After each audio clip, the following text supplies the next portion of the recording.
5 തലമുറകളായി നിങ്ങൾക്കൊപ്പം PRS hospital. അമേരിക്കയുടെ കളി ഇന്നും ഇന്നലെയും തുടങ്ങിയതല്ല. അവർ കൽപ്പാന്ത കാലം മുതൽ അവർക്ക് GDP-യിൽ ഒന്നാം സ്ഥാനത്ത് നിൽക്കുന്ന അല്ലെങ്കിൽ ലോക പോലീസ് ചമയുക എന്നുള്ളത് അവരുടെ ഒരു വലിയ പണിയാണ്. ഒരു കാലഘട്ടത്തിൽ അമേരിക്ക അറിയപ്പെടുന്നതും ലോക പോലീസ് എന്നാണ്. എല്ലാ കാര്യം ലോകത്തെ ഏത് രാജ്യങ്ങളിൽ എന്തുണ്ടായാലും അമേരിക്ക തീരുമാനിക്കും. നിങ്ങൾ യുദ്ധം ചെയ്യണമോ, ആണവ യുദ്ധം ചെയ്യണമോ, ഏത് തരത്തിൽ യുദ്ധം ചെയ്യണം എന്നുള്ള അമേരിക്ക തീരുമാനിക്കും. കാരണം യുദ്ധോപകരണങ്ങൾ കൂടുതൽ ഉണ്ടാക്കിയിരുന്നത് അമേരിക്കയാണ് ആ കാലം. പിന്നെയാണ് എല്ലാ രാജ്യങ്ങളിലുമൊക്കെ ഇത് വ്യാപിച്ചത്. അപ്പോൾ ഇസ്രായേൽ ആയാലും ചൈനയായാലും മറ്റ് രാജ്യങ്ങളൊക്കെ ജർമ്മനിയൊക്കെ മറ്റ് രാജ്യങ്ങളിൽ യുദ്ധോപകരണങ്ങൾ ഫ്രാൻസും ഒക്കെ യുദ്ധോപകരണങ്ങൾ ഉണ്ടാക്കാൻ തുടങ്ങി പിന്നീടാണ്. അമേരിക്കയാണ് യുദ്ധോപകരണങ്ങൾ രണ്ടാം ലോക മഹായുദ്ധത്തിന് ശേഷം വളരെ വ്യാപകമായി ഉണ്ടാക്കാൻ തുടങ്ങി. അതുകൊണ്ട് തന്നെ അവർ മരുന്നും ഉണ്ടാക്കും, ഫാർമസ്യൂട്ടിക്കൽസും ഉണ്ടാക്കും, പിന്നെ യുദ്ധോപകരണങ്ങൾ ഉണ്ടാക്കും. അപ്പം ലോകത്ത് പോയി യുദ്ധം ഉണ്ടാക്കുന്നതിന് വേണ്ടിയിട്ട് വലിയ തോതിലുള്ള ബഹളങ്ങൾ ഉണ്ടാക്കി ഓരോ രാജ്യങ്ങളെ തമ്മിൽ ചൊറിച്ച് മാന്തിച്ച് യുദ്ധം ഉണ്ടാക്കുന്നതിൽ അമേരിക്ക വലിയ കളി കളിച്ചിട്ടുണ്ട്. ഞാൻ ഈ പശ്ചാത്തലം പറയുന്നത് ഇപ്പോൾ ഇറാനിലെ ആണവ കേന്ദ്രങ്ങൾ ഇസ്രായേൽ തകർത്തതിൻ്റെ പിന്നിൽ അമേരിക്കയുടെ ഒരു കുബുത്തി ഉണ്ടോ എന്നൊരു സംശയം ലോക മീഡിയകളും മാധ്യമങ്ങളും ചർച്ച ചെയ്യപ്പെടുന്നുണ്ട്. അതായത് അമേരിക്കൻ ഭരണകൂടം ഈ കഴിഞ്ഞ ദിവസങ്ങളിൽ ഒരു ട്രംപിൻ്റെ ഒരു ഉത്തരവ് പോലെ ഒരു കാര്യം നമ്മുടെ ഇറാനിൽ പോയിരുന്നു. ഇറാനിലുള്ള അമേരിക്കൻ സൈന്യങ്ങളെയും ഇറാനിലുള്ള മറ്റ് കുറേ ആളുകളെയും ഒക്കെ അവിടെ നിന്ന് മാറാനായിട്ട് അമേരിക്ക പറഞ്ഞു. അപ്പോൾ എന്തിനാണ് അങ്ങനെ പറയുന്നത്? സ്വാഭാവികമായിട്ടും ഒരു ആക്രമണം ഉണ്ടാകുമോ അല്ലെങ്കിൽ നടക്കുമോ എന്നുള്ളത് മുൻകൂട്ടി അമേരിക്ക ഇത് അറിഞ്ഞിരുന്നോ എന്നൊരു സംശയമുണ്ട്. അതുപോലെ തന്നെ ഇസ്രായേലിലുള്ള കുറേ സേനാംഗങ്ങളെയും അമേരിക്ക തിരിച്ചു വിളിച്ചു. അപ്പോൾ ഇസ്രായേലിലെയും ഇറാനിലെ അമേരിക്കൻ സേനാംഗങ്ങളെയും അമേരിക്കയിലെ കുറേ ആളുകളെയൊക്കെ തിരിച്ചു വിളിച്ചത്, പ്രധാനപ്പെട്ട ഉദ്യോഗസ്ഥരെയും വളരെ പ്രധാനപ്പെട്ടവരെയും തിരിച്ച് രഹസ്യമായി വിളിച്ചത് 10,500 പേരെ അങ്ങനെ രഹസ്യമായി വിളിച്ചു. അങ്ങനെ വിളിച്ചത് അമേരിക്കയ്ക്ക് ഇതിലൊരു പണി ഉണ്ടോ എന്നൊരു സ്വാഭാവികമായിട്ട് സംശയിക്കേണ്ടത്. കാരണം അമേരിക്കയുടെ ജോലി ഇത് തന്നെയാണ്. എല്ലാ കാലത്തെയും ഈ ദൂതൻ്റെ പണി ചെയ്ത് തമ്മിലടുപ്പിച്ച് കൂട്ടിയടുപ്പിച്ച് അതിൽ നിന്ന് മുട്ടനാടുകളെ കൂട്ടിയടുപ്പിച്ച് ചോര കുടിക്കുന്ന ചെന്നായിയുടെ ഒരു പരിപാടിയുണ്ട്. അത് തന്നെയാണ് എല്ലാ കാലവും അമേരിക്ക ചെയ്തിരുന്നത്. പാകിസ്ഥാൻ്റെ ഭീകരവാദ സമരങ്ങളും ഈ പഹൽഗാം വിഷയം ഉണ്ടായപ്പോഴും അമേരിക്ക ഇന്ത്യയുടെ ബായി മോഡിയാണ് എല്ലാം എന്ന് പറഞ്ഞിരിക്കുന്ന ട്രംപ് പെട്ടെന്ന് പ്ലേറ്റ് മാറ്റി പാകിസ്ഥാനെ കുറ്റപ്പെടുത്താത്ത രീതിയിലുള്ള നിലപാടുകളെടുത്തു. അവസാനം ഒത്തുതീർപ്പിൻ്റെ മീഡിയേറ്റർ ആണെന്നുള്ള നിലയിൽ കയറി വന്നു. വല്ലാത്ത രീതിയിൽ അമേരിക്ക കളിച്ചു. അമേരിക്ക അവിടെ ഇരുന്നുകൊണ്ട് പ്രസ്താവന ഇറക്കി. ഇന്ത്യക്ക് വലിയ ദോഷം ചെയ്തൊരു പ്രസ്താവനയാണ് അദ്ദേഹം ഇറക്കിയത്. പ്രത്യേകിച്ച് കോൺഗ്രസിനും പ്രതിപക്ഷത്തിനും വലിയ ആയുധം കിട്ടിയ ഒരു പ്രസ്താവനയാണ്.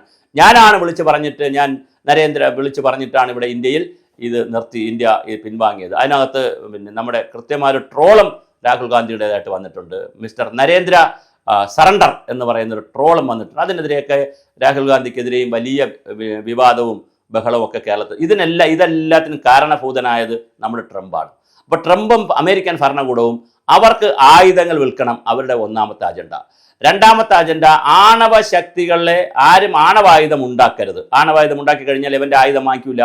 അങ്ങനെ ചില പ്രശ്നം. ആണവായുധം ആരും ഉപയോഗിക്കണമെന്നല്ല, പക്ഷേ എങ്കിലും ആണവായുധ കാര്യങ്ങളിൽ ഒരു രാജ്യവും സമ്പുഷ്ടമാകരുത്. യുറേനിയത്തിൻ്റെ സമ്പുഷ്ടീകരണമൊന്നും അങ്ങനെ സമ്പൂർണ്ണമായി ഒരു രാജ്യത്ത് നടക്കരുത്. അത് ചില രാജ്യങ്ങൾക്ക് മാത്രം കുത്തകയായി വെച്ചുകൊണ്ടിരിക്കുക. ഇത് അമേരിക്കയുടെ മറ്റൊരു തന്ത്രമാണ്. മൂന്നാമത്തെ തന്ത്രമാണ് ഞാൻ ഈ പറഞ്ഞ പോലെ ലോകരാജ്യങ്ങളിൽ ഭക്ഷ്യക്ഷാമം ഉണ്ടാക്കി ഒരു യുദ്ധം നടന്നു കഴിഞ്ഞാൽ, ഒരു സംഘർഷം നടന്നാൽ അവിടത്തേക്ക് ധാരാളം മരുന്ന് ആവശ്യമായി വരും, ചികിത്സാ വസ്തുക്കൾ.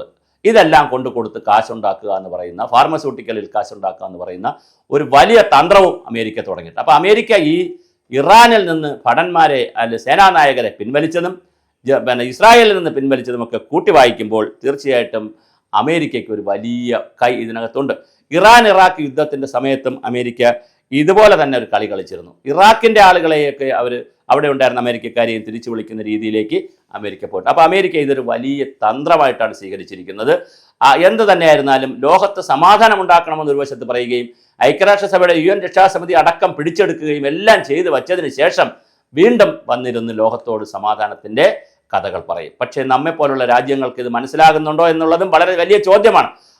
അതറിഞ്ഞിട്ടും എന്തിനാണ് നമ്മൾ സ്ട്രാറ്റജികളും അല്ലെങ്കിൽ ഒത്തുതീർപ്പുകളും അല്ലെങ്കിൽ സഹകരണമൊക്കെ കൊണ്ടുപോകുന്നെന്നുള്ളത് അത് ചിലപ്പോൾ അന്താരാഷ്ട്ര തലത്തിലുള്ള വിദേശ നയത്തെ സംബന്ധിക്കുന്ന കാര്യങ്ങളും അതിൻ്റെ ആളുകളും പറയേണ്ടതാണ്. പക്ഷേ എന്തായാലും അമേരിക്ക സാമ്രാജ്യത്വമാണ്, ബൂർഷ്വാണെന്നൊക്കെ പറയുമ്പോൾ തന്നെ അതിലുപരിയായി യുദ്ധക്കൊതിയന്മാരാണ് എല്ലാ കാലത്തും. അതിൻ്റെ തന്ത്രങ്ങൾ ആവിഷ്കരിക്കാൻ അവർക്ക് നന്നായി അറിയാം. ഈ ഇറാൻ ഇസ്രായേൽ യുദ്ധത്തിൽ വളരെ കൃത്യമായി അവർ ഈ പരിപാടി ചെയ്യുന്നുണ്ട്.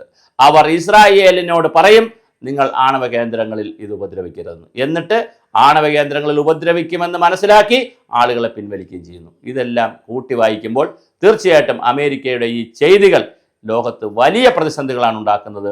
നമ്മളത് ചർച്ച ചെയ്യണം. ലോകം എന്ത് തന്നെയായിരുന്നാലും ഇത് ചർച്ച ചെയ്ത് പോകണം. നമ്മൾ അമേരിക്ക എന്ന് പറയുമ്പോൾ അവിടുത്തെ ജനങ്ങളെയോ അവിടുത്തെ മറ്റാളുകളെയോ പറയുന്നതല്ല. പക്ഷേ ഭരണാധികാരികൾ, ട്രംപിനെ പോലെയുള്ള ഭരണാധികാരികൾ വന്ന് പിന്തിരിപ്പൻ ഭ്രാന്തൻ ആശയങ്ങൾ നടപ്പിലാക്കുമ്പോൾ അവിടെ രാജ്യത്തിനകത്തവരെന്തോ നടപ്പിലാക്കിക്കോട്ടെ, അത് രാജ്യത്തെ മാത്രം ബാധിക്കുന്നത്. പക്ഷേ യുദ്ധം പോലുള്ള കാര്യത്തിൽ, ആണവോർജം പോലുള്ള കാര്യങ്ങളിൽ ഇങ്ങനത്തെ വേലകൾ കാണിക്കുമ്പോൾ അത് ലോകത്തെ ആകെ ബാധിക്കുമെന്നുള്ളത് വളരെ വലിയൊരു സാമൂഹ്യ വിഷയമാണ്, ഒരു പാരിസ്ഥിതിക വിഷയമാണ്, സാംസ്കാരിക വിഷയമാണ്. മാത്രമല്ല ജനങ്ങളുടെ ജീവനും സ്വത്തിനും വിലയിടേണ്ടി വരുന്ന വലിയൊരു പ്രതിസന്ധിയാണ്. പ്രത്യേകിച്ച് യുദ്ധമെന്ന് വന്നാൽ, അല്ലെങ്കിൽ പിന്നെ ഈ ബോംബ് വീണാൽ, അല്ലെങ്കിൽ ആണവ മിസൈലുകൾ വന്നാൽ, ഡ്രോണുകൾ വന്നാൽ, പണ്ട് നമ്മൾ ബോംബെന്നാണ് പറഞ്ഞുകൊണ്ടിരുന്നത്. ബോംബിട്ടു, അല്ലെങ്കിൽ ആദ്യം വെടിവെപ്പായിരുന്നു, പിന്നെ അത് മാറി ബോംബിടലായി, ഇപ്പോൾ ഡ്രോണുകളാണ് വിടുന്നത്. അപ്പോൾ മിസൈലുകളായി, പിന്നെ മിസൈലുകളായി ഡ്രോണുകളായി, ഇപ്പോൾ ഡ്രോണുകളാണ് കേൾക്കുന്നത്. അപ്പോൾ ഡ്രോണുകളൊക്കെ നൂറുകണക്കിന് ഡ്രോണുകളാണ് ടെല്ലവീവിലും ഒക്കെ വീണത്. സ്വാഭാവികമായിട്ട് സ്ത്രീകളും കുട്ടികളും ഒക്കെയാണ് മരിക്കുന്നത്. അമേരിക്ക ഈ പിന്തിരിപ്പൻ ചൂതാട്ട പണി മതിയാക്കണം. നിങ്ങൾ തീർച്ചയായിട്ടും സമാധാനമാണ് നിങ്ങൾ ആഘോഷിക്കുന്നതെങ്കിൽ സമാധാനത്തിൻ്റെ വക്താക്കളായി വരണം. യുദ്ധമാണ് നിങ്ങളുടെ തന്ത്രമെങ്കിൽ യുദ്ധത്തിൻ്റെ തന്ത്രങ്ങളായി വരണം. നിങ്ങൾ ഒരു കയ്യിൽ പിന്നെ പണ്ടാരോ പറയാറുണ്ട്, ഒരു കയ്യിൽ ബൈബിളും മറ്റൊരു കയ്യിൽ പാപവും കൂടി എടുക്കാൻ കഴിയില്ല. അതുപോലെ നിങ്ങൾ ഒരു കയ്യിൽ ആയുധവും മറ്റൊരു കയ്യിൽ ആയുധമെടുത്ത് മറ്റുള്ളവരെ പ്രോത്സാഹിപ്പിക്കുകയും മറ്റൊരു കയ്യിൽ സമാധാന പുസ്തകവും എടുക്കാൻ കഴിയില്ല. അത് ലോകം നിങ്ങളെ തിരിച്ചറിഞ്ഞു കഴിഞ്ഞു.